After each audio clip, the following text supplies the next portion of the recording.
The whisper in the dark, the war was over. But silence felt heavier than gunfire. Soldier Raiden Cole lay on a narrow cot in his room aboard the orbital station. His body was tired. His mind was even more tired. The war had taken everything his. Friends, his sleep, even the feeling of being human. Outside the small window, stars floated in the dark. The metal walls around him were cold and quiet. He had taken off his armor, but not his boots. He had meant to rest for just a moment. Then he heard it. A whisper so soft, he thought it was part of a dream. "Are you my new master?" His eyes shot open. His hand reached for the pistol on the table near his cot. "Who's there?" he asked, voice rough. In the corner of the room, where shadows gathered, something moved. Someone. He stood up quickly, pointing the pistol toward the sound. Then he saw her, a girl. But not a human one. She was curled on the floor like a scared animal. Thin arms hugged her knees. Her skin was a soft glowing blue. Her hair, silver and tangled, reached down her back. And her eyes, big violet and full of fear, looked straight at him. She wore a simple robe, barely covering her small frame. Around her neck was a silver collar, blinking softly with alien symbols. Raiden knew what it was. A slave tag. He lowered the pistol, confused and angry. "Who are you?" he asked. The girl pressed herself tighter into the wall. "I was given. As a reward. They said the human soldier owns me now." "You are him, right?" Raiden froze. He hadn't asked for anyone. He had no idea someone had brought her here. "What? No. Who gave you to me?" he said, his voice sharper now. I don't know," she whispered. "The guards, after the battle. They said if I obey, I live. If I make you happy, I live. If not, I get sent back to the cages." Raiden felt something twist in his chest. This wasn't war. This was something worse. He looked around his small room. No sign of anyone else. Just his gear. And this trembling alien girl on his floor. "What's your name?" he asked, this time gently. She hesitated. "My real name was removed. I don't have one now. I belong to you. You can name me." Raiden sat down on the edge of the cot. His anger faded, replaced by something else. Pity, guilt, confusion. "You're not a thing. You're not property," he said. "You don't belong to one," she blinked, clearly confused. "But that's what they told us. Females like me are gifts. Soldiers get one if they fight hard. If we are lucky, we get someone kind. If not," she didn't finish the sentence. She just looked down at the floor. Raiden felt sick. He had seen bad things in war: explosions, pain, death. But this girl, she looked so small, so helpless. And this system, this twisted gift-giving. It made his blood boil. He stood up and walked to the small cabinet in the corner. Pulled out a blanket. He brought it over and gently placed it over her shoulders. She flinched at first. Then slowly, her fingers grabbed the fabric and pulled it around her. "I'm not going to hurt you," he said. She nodded slowly but didn't speak. Raiden sat down again. His voice was soft now. "Do you want to stay here?" "I want to live," she replied after a pause. "And I don't want to go back. I can cook, clean, I can do anything. Just don't throw me away." "You're not going back to any cage," he said firmly. "Not while I'm here." For a long moment, there was silence. Then something changed in her eyes. The fear was still there, but something else flickered: curiosity, maybe. Or the beginning of trust. She looked at him and whispered, "Then, what will happen to me now?" Raiden leaned back, looking at the ceiling. "I don't know," he said honestly. "But we'll figure it out. Together." She hugged the blanket tighter. Outside the window, the stars kept glowing. Inside the quiet room, a broken soldier and a forgotten alien girl sat in silence. Two strangers, both lost, both looking for something they didn't yet understand. And for the first time in days, Raiden didn't feel completely alone. The room was still. Raiden had turned off the main lights, leaving only the soft blue glow from the corner panel. The alien girl sat on the floor, still wrapped in his blanket. She hadn't moved much since he gave it to her. Her legs were tucked under her, arms holding the blanket tight around her small body like armor. Raiden sat on his cot, leaning forward, elbows on his knees, watching her in silence. He wanted to ask her 100 things. Who brought her here? How old was she? What had she seen during the war? What had they done to her? But every time he opened his mouth, the words got stuck in his throat. She looked so fragile. Like if he spoke too loudly, she'd break. Instead, he reached toward the small cabinet and pulled out a sealed food pack. He tore it open, revealing 2 heated protein bars. He offered one to her, gently placing it on the floor between them. She didn't move. "You need to eat," he said softly. She looked at the bar, then at him. "Is this a test?" "No," he said. "It's food, that's all." Her hand reached out slowly. She grabbed the bar and sniffed it like an animal unsure if it was safe. Then, carefully, she took a small bite. Her eyes widened. It was bland, but to her, maybe it was the best thing she had in days. Raiden smiled a little. "Good?" She nodded quickly, then ate the rest in silence. He ate his too.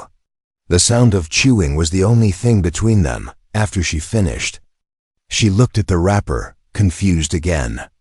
"Do I give this back to you?" Raiden shook his head. "Just throw it there. I'll clean it later." She set it down gently, like it was something sacred. Then came the question he had been avoiding. "Do I sleep here?" she asked. Raiden hesitated. "You can take the cot," he said. "I'll sleep on the floor." Her eyes widened in shock. "You want the slave to sleep in your bed? You're not a slave." "I was trained to kneel, to wait at the door, to not take space unless told." Raiden stood up, walked over to the cot, then pulled the mattress off and set it on the floor gently. "Now you're told. You sleep on the cot. That's an order." She stared at him like he was mad. Then, something even stranger happened. She laughed. A quiet, nervous laugh. The first sound from her that wasn't fear. "You're not like the others," she said. "I hope not," he replied. She stood up slowly. Her legs were thin and shaky. The robe shifted, revealing faded scars on her back. Raiden looked away quickly, his chest tightening. She lay on the cot gently, almost like she expected it to disappear. Her hands held the blanket like it was the most valuable thing in the galaxy. Then she looked at him. "What is your name?" He blinked. "Raiden. Captain Raiden Cole." She nodded slowly. "Raiden, that's strong." He gave a small smile. "And you?" "I told you, I don't have a name now." "Then we'll find one." She closed her eyes, letting out a soft breath. Her voice came out as a whisper. "Can I talk before sleep?" "Of course," he said, sitting on the mattress on the floor. "I used to have a garden," she said. "Before the war, with flowers that glowed at night. My mother loved them. I think about them when I'm scared." Raiden listened, letting her speak. "I remember the day the humans came. Big machines, fire in the sky, everyone screaming. I was hiding in the cellar with my little brother. But they took him. They took everyone. I never saw them again." Her voice shook. She paused. "I don't hate you," she said finally. "I should, but I don't. You're kind." Raiden didn't know what to say. So he said nothing. But he moved his hand and rested it gently on the edge of the cot, not touching her. Just near, a quiet sign that she wasn't alone. She stared at it, then slowly, without a word, placed her hand next to his. Not holding it. Just near, a small silent trust. A long time passed before she finally fell asleep. Her breathing slowed, her body relaxed. And for the first time, Raiden saw her face without fear. She looked peaceful. Raiden lay back on the floor, staring at the ceiling. Wide awake, He wasn't sure what tomorrow would bring, but he knew one thing for sure: he couldn't let her be taken again. Whatever this strange gift was, it wasn't a reward. It was a responsibility, and he would not fail her.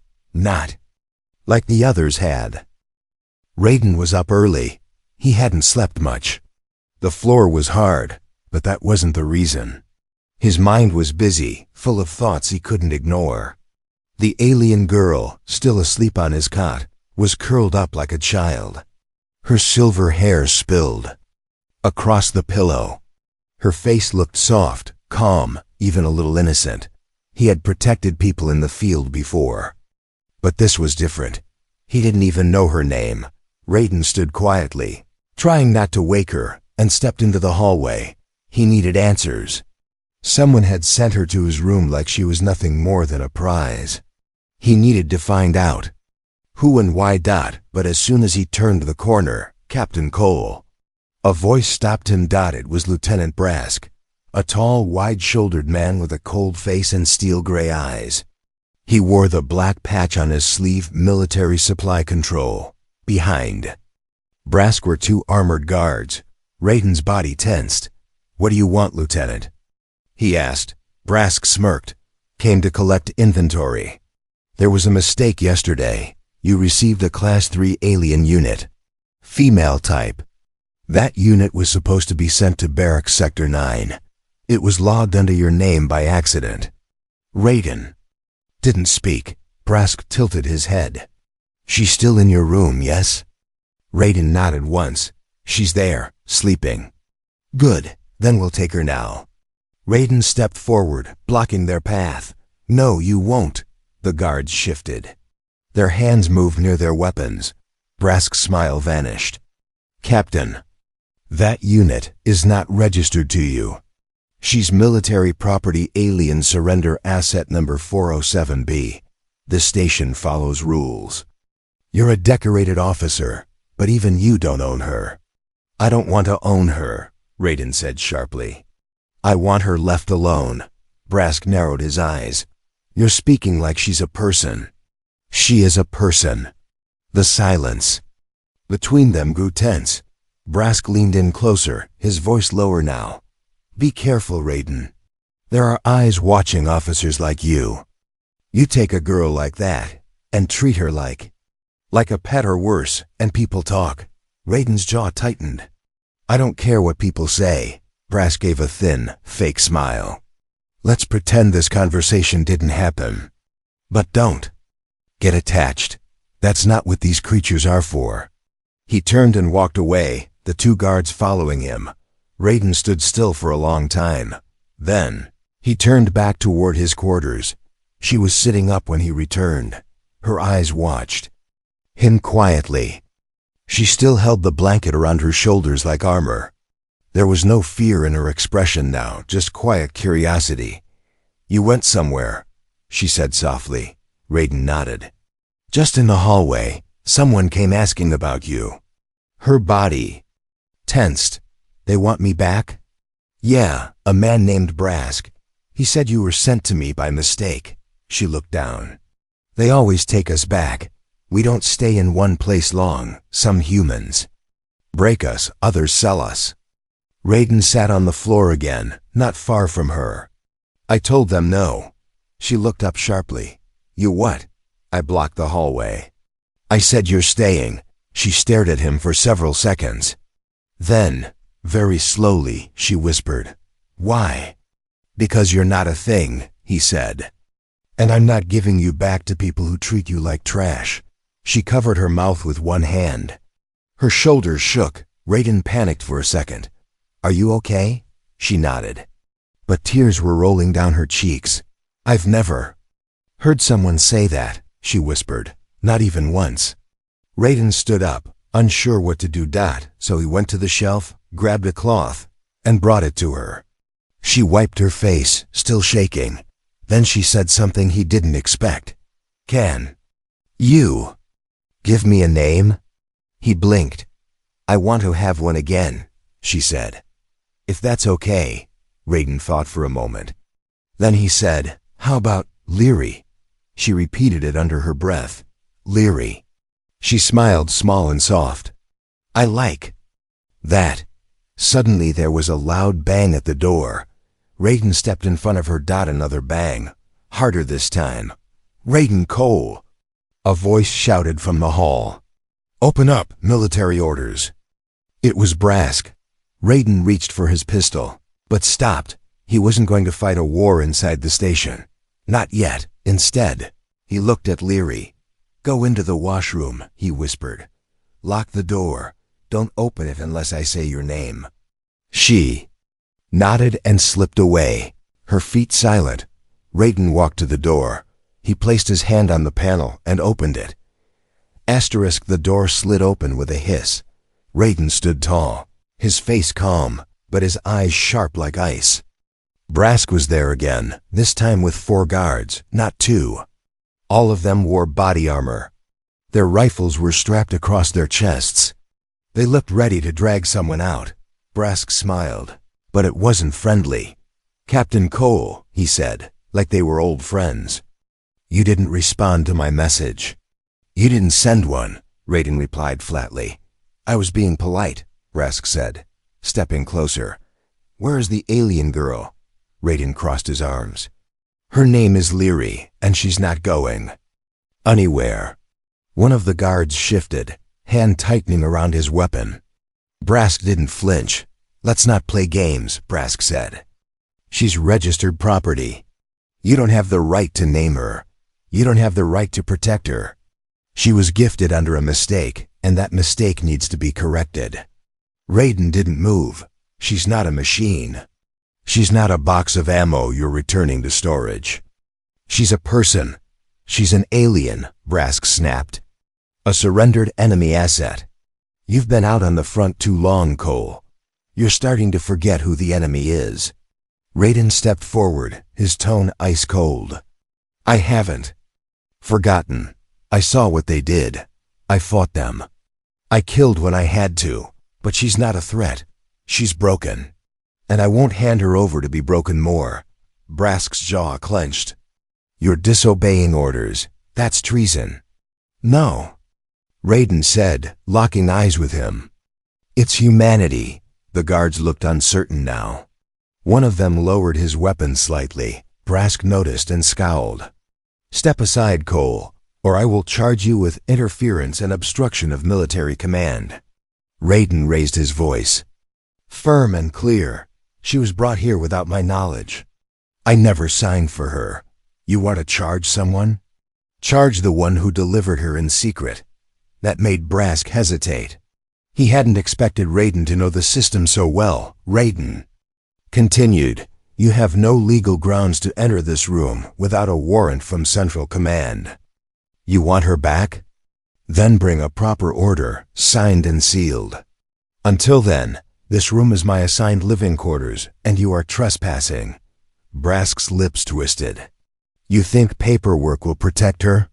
Raiden's voice dropped low. Try stepping inside. See what happens. There was a long, heavy silence. Brask glared at him, then turned to his guards. Fall back, he ordered. Voice sharp. The guards looked confused but obeyed. Brask pointed a finger at Raiden. This isn't over. Raiden stared back. No, it's just begun. The door hissed shut. Inside. Raiden let out a breath and leaned against the wall. His heart was still racing, but his hands didn't shake. He walked to the washroom door and knocked twice. Leary, it's me. You can come out now. A few seconds passed, then the door opened. Slowly, Leary stepped out, eyes wide, clutching the blanket close. Are they gone? She asked. He nodded. For now. She looked down. They always come back. They always find us again. Raiden crouched in front of her. Not this time. You stopped them, she said softly. Even though they had weapons. Even though they might punish you. I'm not afraid of them, he said. But I'm tired of pretending this is normal. Giving someone like you as a prize, it's wrong. I won't be part of it. She stared at him for a long moment. Then she did something unexpected. She dropped the blanket. Before he could react, she knelt down on both knees and lowered her head. To the floor. I'm yours, she said. I belong to you now. Not as a gift, as someone who chooses. You gave me a name. That means I am alive again. Raiden felt like the air had left the room. He stepped back, then bent down and gently lifted her up by the shoulders. Don't kneel, he said quietly. You don't have to kneel ever again. Her eyes glistened with tears. I don't know how to be anything else. Then I'll teach you, he said. She nodded. Not like a soldier taking orders, but like someone who truly believed. For the first time in her life, someone had chosen her without chains. And for the first time in his life, Raiden had someone to protect, not because of war, but because it was the right thing to do. The station had gone quiet for the night shift. Lights dimmed in the halls, and the hum of the engines was softer, almost like a lullaby in the distance. Inside the small quarters, Leary sat on the edge of the cot, her knees pulled to her chest, watching Raiden as he fixed the lock on the door. His fingers moved quickly, twisting small wires and adding a second manual latch. No one comes in without a fight now, he muttered. She gave a small smile, though her eyes stayed serious. They'll still try. I know, he said. But I'll be ready. He tested the door, then turned back to her. She looked different in the soft light, less like a prisoner and more like someone just trying to exist. He sat across from her, on the mattress on the floor. Between them was the quiet lir. I broke it first. Do you want to know where I'm from? She asked. Raiden nodded. She pulled the blanket closer. My home was called Ceremonial. It means mountains where stars sleep. It was peaceful. My people didn't fight, not until the war forced us. Raiden listened closely. Her voice was soft, almost musical, but there was a tightness in her throat. I was raised in a temple, she continued. We were trained to serve, not to fight. We cared for the wounded, cleaned, prayed, sang lullabies to the dead. Things like that. She looked at him carefully. I never held a weapon. But when the humans came, they said anyone who didn't fight back was still the enemy. I watched a soldier burn our temple. Raiden's jaw tightened. I'm sorry. She shook her head slowly. I don't hate you. I know you didn't do it. You were different from the start. But I want you to understand why I get so scared. Sometimes, even when you're kind, it's hard for me to believe it's real. He nodded. I get it. Leary looked down at her hands. They broke many of us. My sisters in the temple. Some never spoke again. Others took their own lives before the ships even reached your side of the stars. Her voice trembled, but she didn't stop. I tried to stay invisible. I obeyed everything. I didn't speak unless ordered. I didn't cry when they shaved my head or when they put that collar on me. She touched the side of her neck where the collar had been before Raiden removed it. But when they brought me here, when I saw you sleeping, I thought, maybe this one would kill me quickly. Raiden felt a deep ache in his chest. Instead of answering, he reached to the cabinet and took out a folded cloth. He moved closer, sat beside her, and gently offered it. For your hair, he said. It's not much, but if you want to tie it up or braid it, like how it was in your temple. Leary stared at the cloth for a moment, then took it with both hands like it was something precious. She held it against her cheek. Why do you care so much? She asked. Raiden looked at her, then said quietly, because I see a person, not a trophy. Because no one deserves to be treated like they're worthless. And because maybe I've done enough damage in my life, it's time I fix something. Leary smiled, but her smile was sad. There's one more thing you should know, she whispered. I wasn't just a temple girl. I was part of a line, a sacred bloodline. My people believed we carried something special in our bodies. Power. History. Raiden frowned slightly. Like royalty? Maybe, she said. Or maybe just a story they told to protect us. But if the wrong people find out who I really am, they won't try to return me to the system. They'll try to use me, or destroy me. Raiden stared at her. And you're telling me this because I trust you, she said, and because if anything happens to me, someone needs to know the truth. Raiden looked into her eyes. He saw no lie there. No trick, just fear. And honesty. He reached out and placed a gentle hand over hers. Nothing's going to happen to you, he said. Not while I'm breathing. For the first time since she arrived, Leary leaned her head against his shoulder. She didn't speak. She didn't cry. She just let herself rest because for the first time in forever, she wasn't alone. And Raiden, tired as he was, stayed awake beside her, guarding her dreams because he knew now. This wasn't just about protecting an alien girl. This was about protecting hope. The next day, something felt wrong. Raiden noticed it first when he entered the mess hall. The usual buzz of voices was quieter. Conversations stopped when he walked past. Some soldiers gave him long looks. Others whispered behind their hands. He ignored it. He picked up a ration tray, poured a hot drink, and sat alone at the far table like always. But this time, no one else joined him. Not even the soldiers he had fought beside for months. His eyes moved across the room. One figure stood out. Private Haller. A young technician, always smiling. Too curious for his own good. Raiden had caught him snooping around before asking questions he shouldn't. Now Haller was staring again. But this time, he wasn't smiling. Raiden pushed the tray aside. He had no appetite. He stood and left, walking back to his quarters with a faster pace than usual. When he entered, Leary was sitting by the window, legs crossed, her silver hair now tied with the cloth he'd given her. She looked peaceful until she saw his face. "What's wrong?" she asked. Raiden locked the door behind him. "I think someone's been watching us." Leary stood quickly. "You mean the guards?" "No, someone inside. A tech boy named Haller. Quiet, but always in the wrong place. And now half the station is looking at me like I've broken a law." Leary's face went pale. "They know." Raiden shook his head. "Maybe not yet. But someone suspects something. And if your bloodline is what you say it is, they might not stop with questions." Leary walked to the far wall and leaned against it. "I shouldn't have told you. I've put you in danger." "You didn't put me in anything," Raiden said. "I chose this." She nodded, but her voice dropped low. "If they find out, they'll sell me to someone powerful.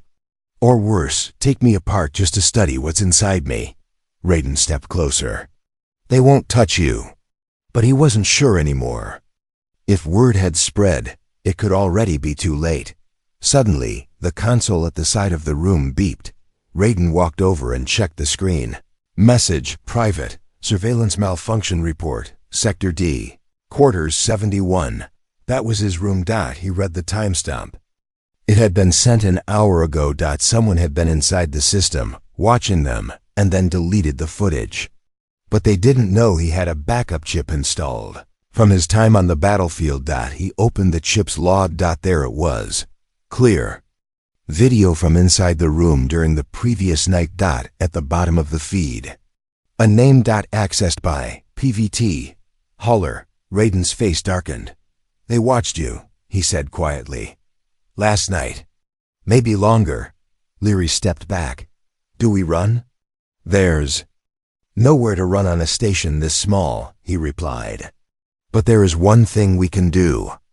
Later that night, Raiden walked to Engineering Bay 2. He carried a small container in his hand.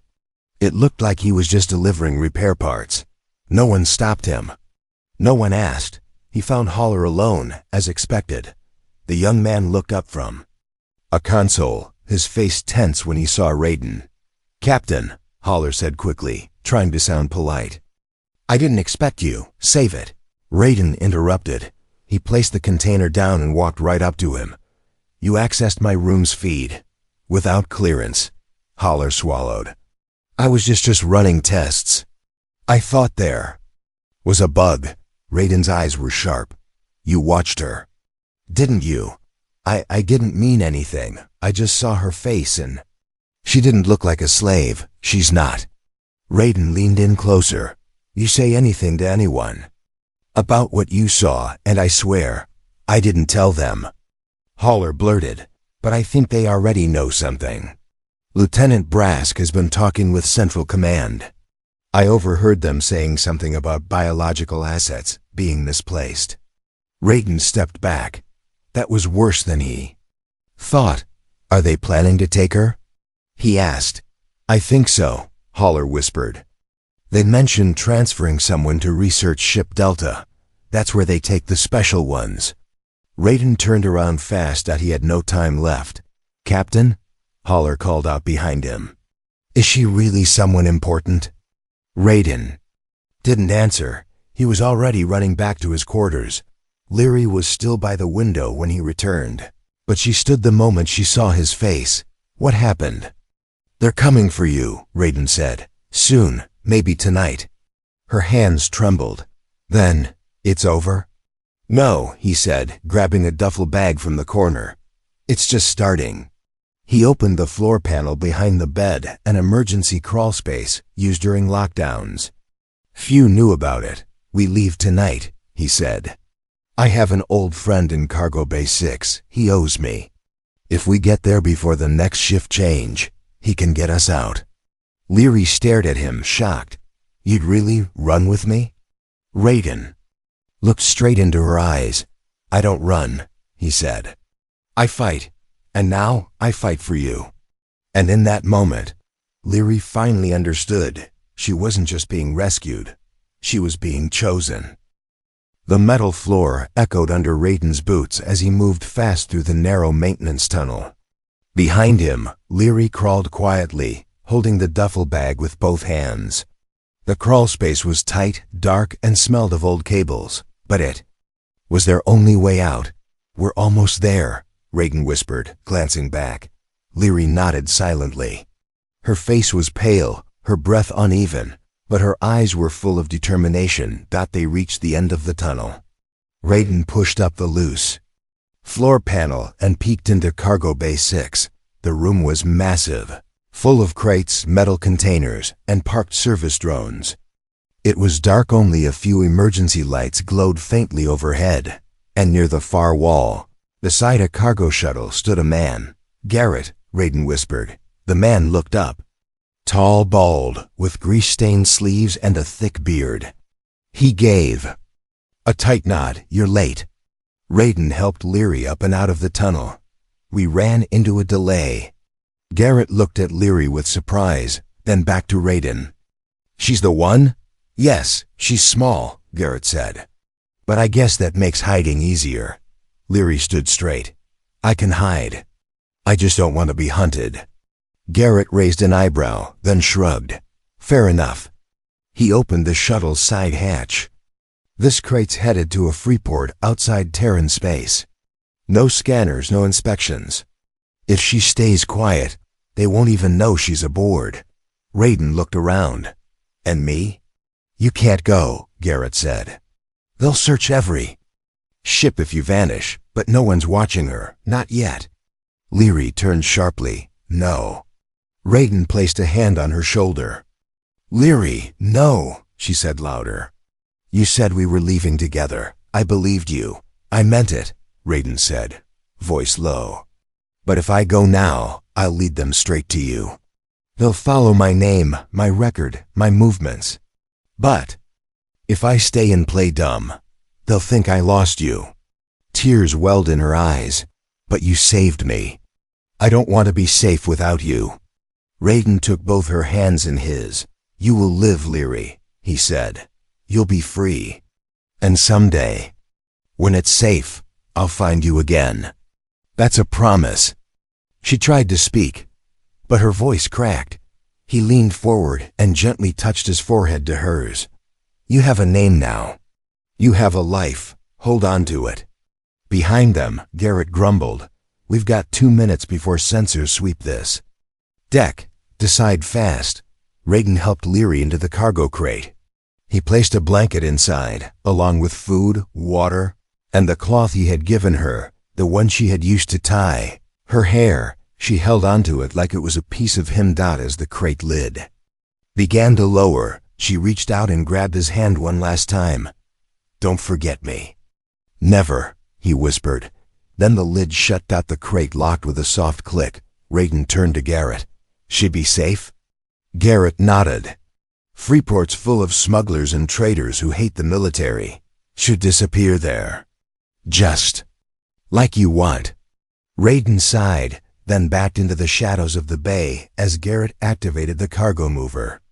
The crate rolled forward toward the open hangar doors and onto the waiting ship. The engines hummed, then lifted. And just like that, Leary was gone. Raiden stood there for a long time.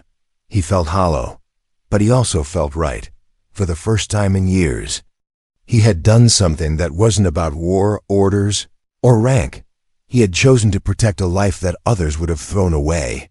2 days later, Raiden sat in the officer's lounge, sipping bitter coffee, when Brask entered. The man walked up. Slowly, a data pad in his hand. "She's gone," Brask said flatly. Raiden looked up. "Who?" Brask smirked. "Don't play dumb." "The alien girl. No one saw her leave. No logs, no sightings. It's like she vanished." Raiden shrugged. "Guess someone made a mistake in the records." Brask leaned in, lowering his voice. "You know what they'll do to you if they find proof." Raiden smiled faintly. "Then I hope they never do." Brask narrowed his eyes. "This isn't over, Cole." "Maybe not," Raiden said, standing. "But she's free. And that's enough." Brask stepped aside as Raiden walked past him, calm, unshaken. The war had taken many things from Raiden brothers: blood, peace. But in a stolen moment between duty and defiance, he had saved something beautiful. And somewhere in the stars, inside, a crate now unpacked on a wild, free world. A silver-haired girl stood under an alien sky, holding a folded cloth in her hand, whispering his name. The end.